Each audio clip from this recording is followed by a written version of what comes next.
Well, welcome back to West of Loathing. I am your humble host, SpoonsAsunder. Now, I definitely need to find a place for that cannonball, hopefully in this one. But first things first, I need to find a murder pepper who hopefully won't murder me. So, the guy said to just wander around. There is a wander button, so maybe that'll find a murder pepper. You encounter an overturned wagon surrounded by ruined books and a broken pair of spectacles. Looks like a family of especially literate homesteaders met an untimely end here. Tragic. Search through their things. You pore over the detritus and manage to find exactly one book that is both undestroyed and remotely interesting to you. Another Advanced Beancraft, Volume L. Nice. I want a murder pepper though. That's it. Wander again. You catch a whiff of something that makes your eyes water. That sounds like a murder pepper. You trace it to its source, a vividly colored red shape hanging from a scraggly little plant. This must be the southeast-western murder pepper that feller at the jewel was looking for. Just grab it. That seems safe. Your finger and thumb immediately start throbbing as you pluck the pepper and toss it into your rucksack before it can do any more damage. I got a southeast-western murder pepper. This incredibly spicy pepper grows only in a narrow region of the west. Is it even west though if it's a south... whatever. Hot. Hot. Alright, I guess I'm just back in the town. Let's go dance over to the chef and give him his murder pepper. Is it... no, next one. Not buying any more slop. Is it you? No. You. Did you find me a murder pepper? Yep, I sure did. And it didn't murder me. A nice big one. That'll last a while. Good going. Okay, so if you're still looking for stuff to do, I need someone to go check my mail. I ordered a new saute knife, but I haven't got time to go fetch it myself. Here's the key to my post office box. Yeah, that seems right. Just go fetch a murder pepper, and then check his mail. You might have asked me to check your mail first, considering I have, a better chance of returning from that type of task. What's up with this guy? This guy looks like he's in a lot of pain. You okay, dude? I'm pretty sure my leg is broken, so... no. What happened? Traffic accident? No, it just sort of broke all of a sudden. I guess I don't get enough vitamins or whatever. Good nutrition can be difficult in this day and age. I'm going to need some medicine for this. Can you help me? I don't know if I have medicine, but sure. Thank you. There's a mission up north. The nuns there run a little hospital and sell medical supplies. Can you get me some broken leg pills? No splints or anything, just take a pill and it'll mend your bones. You hear that guy just like moaning in the background too? Yeah.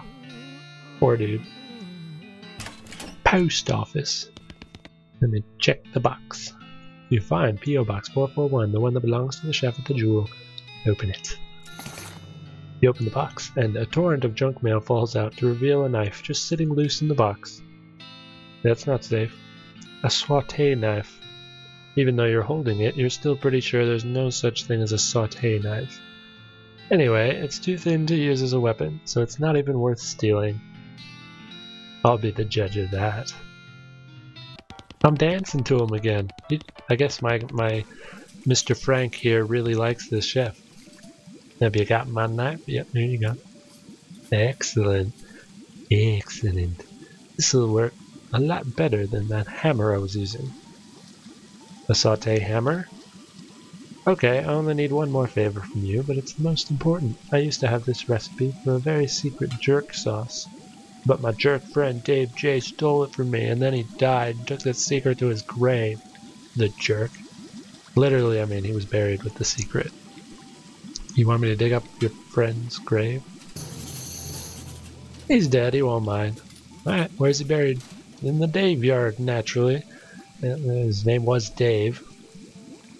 I discovered the Daveyard. Okay. Is everyone that's named Dave buried there? I hope they're not married there. Let's check out this Beancraft book. Alright, so I can get Bean Wall again, or use the old Bean again. Or blood beans. Cooking bean dishes so small that they have to be served intravenously. That doesn't sound right. Skill that lets you regenerate health. Oh, that's very useful though.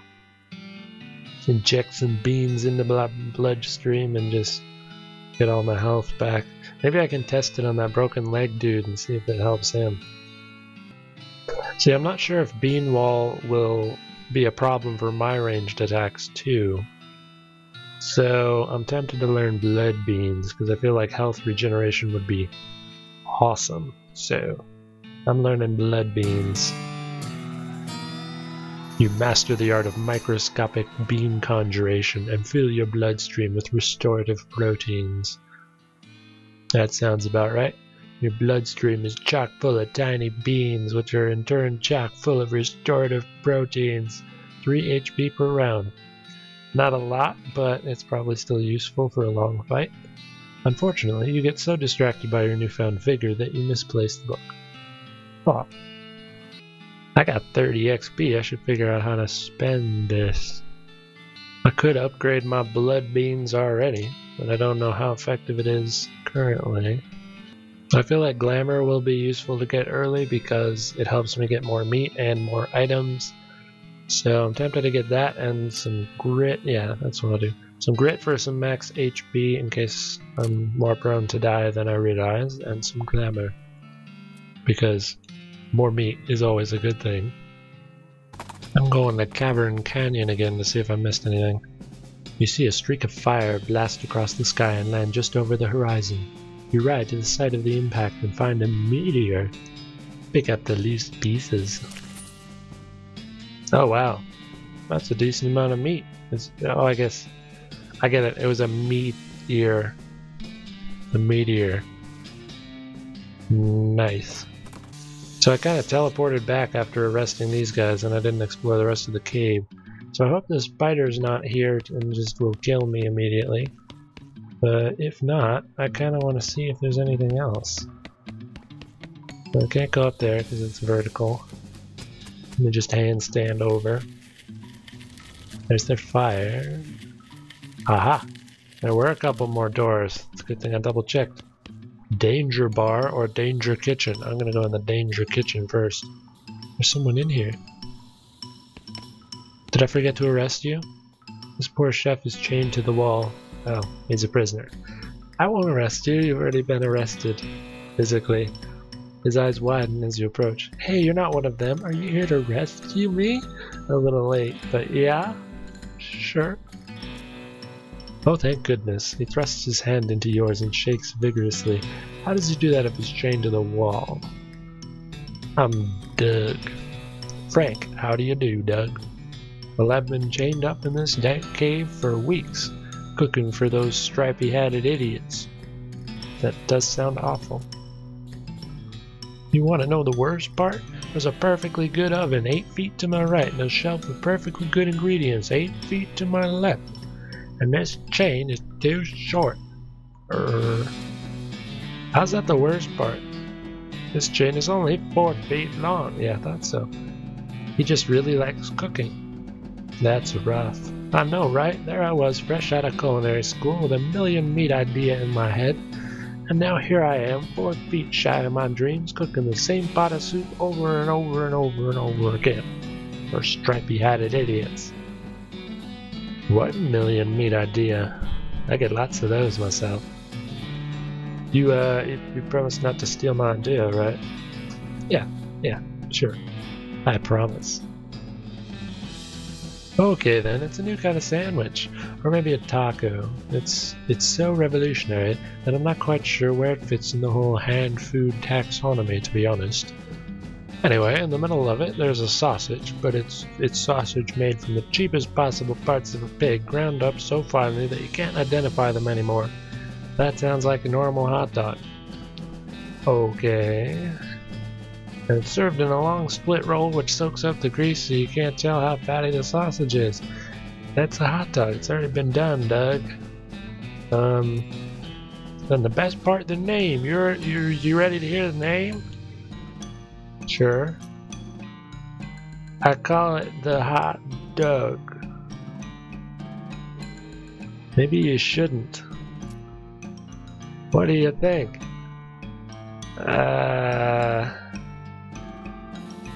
Ironically, you could easily just as well call it the Frank. So I'm gonna go with that. Don't be ridiculous, Hot Frank. What does that even mean? How ridiculous. Hey, there's no need to be mean about it. Not that any of this even matters. Even if I did get off this train, there's no point in hanging around in this empty cave making hot dogs just for myself. I sure hope that's not a euphemism. I don't even like the taste of them. You could set up shop in Dirtwater. All they're selling is slop and murder peppers. I'm sure hot dogs would be welcome. Brilliant. You're a genius, Frank. Hot dogs for sale all day, every day. I'll make a mint.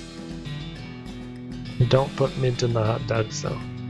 Say, there's an idea. What if I added mint to the sausage mixture? Please don't.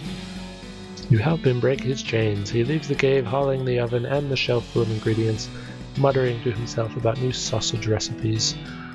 That's that, then. I'll just let Doug saunter off, muttering to himself about meat and sausages. Nothing on this shelf looks good. He must have taken all the good stuff with him. Alright, let's go to the danger bar and see if there's anything useful in there. Looks like this place needs a new bartender. Was that the bartender? He had a jaw harp in his pocket. Maybe they killed him for playing the jaw harp too much. That's a little twanger. You can pluck it if you like. Maybe I will. There are a few full bottles left on the shelf. Take them. Alright. I got a bunch of cheap booze. Well, there's only one thing left. I gotta see my good friend the spider. I can't. Fine. Scared of a spider. I can plunk the jaw harp. Plunk it.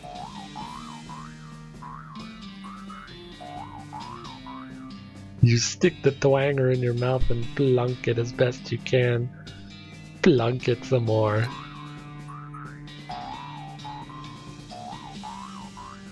You plunk your twanger all the live long day. You plunk your twanger, then you plunk it some more. Plunk it some more. You cannot stop plunking it. You'll be plunking this twanger until the day you die. You plunk your twanger joyfully. I think that's probably too much plunking. I'm gonna stop. Okay.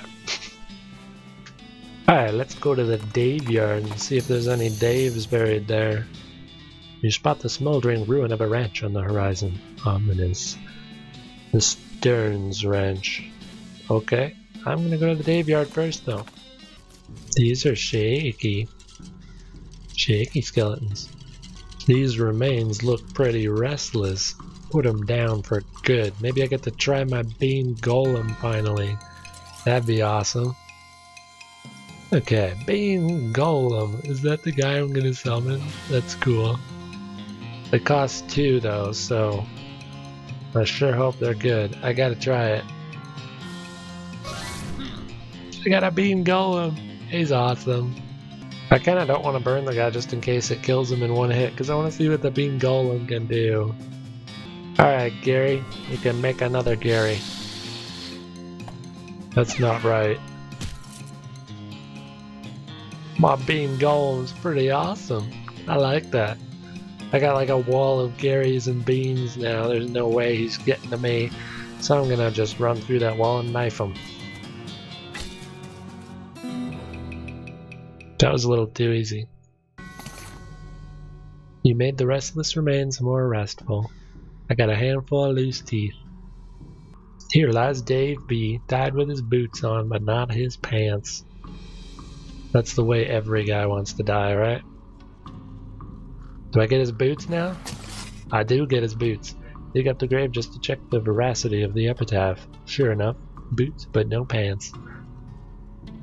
Aside from a light dusting of what looks like blue chalk, these boots are remarkably well preserved for having spent so much time in a grave. That's actually pretty useful. I want the AP. I might even put that on right now. What boots do I have? Oh, never mind. My work boots are better. Screw those brown boots. This tree has dozens of messages carved into the bark, each reading Dave was here. Daves apparently are not very creative. Here lies Dave C. Went down in a theater. This one's got a board and a straw hat. You know what? I'm just gonna burn him. I don't need my beam golem. Hey ya! I got a gold tooth. This was... I already got one of those. Cool. Now I have 2 gold teeth. Here lies Dave J. Rapapow. Dig up the grave. You dig up the grave and pry open the coffin. Instead of a corpse, it contains a garbage bag. Reach inside. Surprised to find that's full of pudding. No, it's not just pudding. It's pudding and motor oil. Who would do this exactly? Why? You finally manage to reach all the way to the bottom of the bag and retrieve a sodden lump from the bottom. You unglob the wad and dry it off, then wash your arm in a nearby ditch. This better be worth it. Dave's secret sauce recipe. I sure hope that wasn't the sauce. Just pudding and motor oil. Just combine these ingredients in a small pot, stir, and abracadabra rap-pop-pop-pow. Okay then. Oh, looks like the gravedigger left his lunchbox here. Oh boy, free lunch. Vienna blood sausages, and a thermos of spiked coffee. These bones are jumping around to bait the dickens. Bait the dickens out of them. Or I could just let my beam golem do it for me. Now I'll do it myself with my knife. Whack. Gary foo him.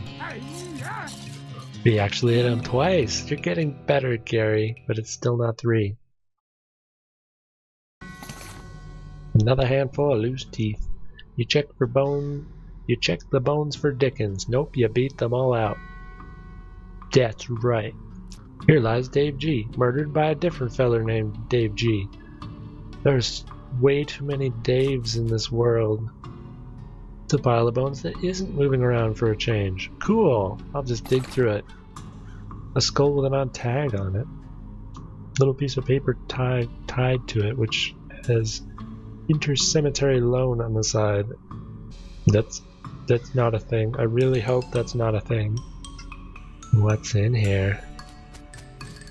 A little plant, some more skeletons.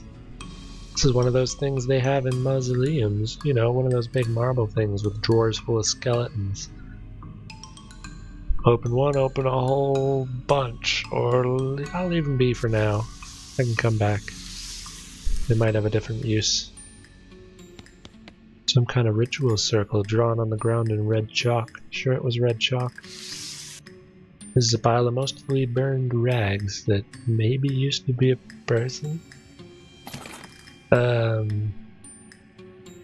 A gore-splattered scroll, almost too covered in blood and viscera to read. Lucky for you that you've gotten all that practice reading inside of a dog. What? And I got human ashes. This is a human in the final stage of that whole ashes to ashes thing. Well, part of one at least. A human gets harder to keep track of when it's in powder form. And I got a robe receipt. Receipt for the delivery of 150 black silk robes. That does sound like a cult. I'll examine that receipt. It's time you started gathering clues about the whole perambulating dead situation that's going on around these parts. You grab a notebook and paperclip the receipt to the first page. Necromancer's Journal. Alright, guess I'm gonna gather clues in that thing. What about the gore-splattered scroll? You scrape the largest of the giblets off of the scroll and read it. It says to take a pile of human ashes, spread them out in the shape of a person inside a red chalk ritual circle, then sprinkle them with stardust and place a mostly perfect or better glass sphere where the heart would be. Well, I don't have a glass sphere, but I got the human ashes, so maybe I can just perform the ritual myself, which totally sounds like a good idea. Anyway, that's the gist of it. The actual text has a lot more these and thous and such as like that. Plus, there's a bunch of weird gibberish you're supposed to say out loud while you're doing it, as every ritual has. Okay. I'll examine that weird skull, intercemetery loan. It has a serial number and it says it was borrowed from the submission catacombs. And it's very late. Alright, so I guess I can return that skull. Oh, but I don't have the glass sphere thing. Yeah, it says I can perform the ritual here, but I don't have that glass sphere. And I don't know if I even want to, so I'm gonna wait. I am gonna kill some skeletons on the way out though. I'm gonna open a whole bunch of these drawers. That's only 3, that's not a whole bunch. I'll just summon my beam golem for this. You can take out that one, Gary. Maybe you'll actually hit him 3 times. Nope, still 2. So useless. Don't you hit my beam golem. Yeah, he got you back for that. That'll show you to attack beam golems. Haja. You gonna hit him 3 times? 1, 2. Come on, Gary. Always letting me down, just murdering people too quickly. Couple handfuls of loose teeth and a skeleton bone. You don't have a bone to pick, but you do have a bone. Don't you be telling me what I have. Oh, well I can just keep fighting these, so I guess if I ever need more skeleton stuff, this is an infinite skeleton place. That's good to know. Back to Dirtwater. I didn't actually get anything in between there. Thought I always would. Alright, Mr. Chef, here's your wonderful recipe for the sauce that your jerk friend Dave J took to his grave. Hey, thanks a million, buddy. Now my slop will be world famous, as is everyone's dream, I guess. Here, let me give you a little something for all your trouble. It fell in the slop, but it's still good. Maybe it's not. A sloppy chef's hat. This is the hat of a chef who was apparently not a good enough chef to not cook his own hat. Wonderful, all in a day's work. Is it actually better than what I have? That would be sad. 1 mysticality, and it's 3 times as good. Alright, I'm wearing the sloppy chef hat. Why not? Why not? Now I match. We're twins, except he has eyebrows, and I don't, for some reason. Well, I didn't find a spot for that demi-culverin cannonball, but I did find a wonderful sloppy new chef hat, and some spiked coffee, some loose teeth, you know, a bunch of good stuff. I am getting, finally, some information about the necromancer stuff, which I probably would know more about whether I should do certain rituals or not if I had brought the doc instead of Gary, but how can you turn down Gary? I got a weird skull to return in the next one, and some human ashes to possibly spread and perform a necromancer's ritual, because that's a good idea, maybe, perhaps, or I could just keep fighting infinite skeletons there, right next to it. But my beam golem is amazing, and I got a lot more XP to spend as well, so I can either increase my other skills, like my blood fiends, which I still haven't tried yet because nothing's even hitting me. They haven't even killed Gary or my beam golem. They're so weak. Lots to do. Many thanks for watching this video, and until next time, may your spoons remain.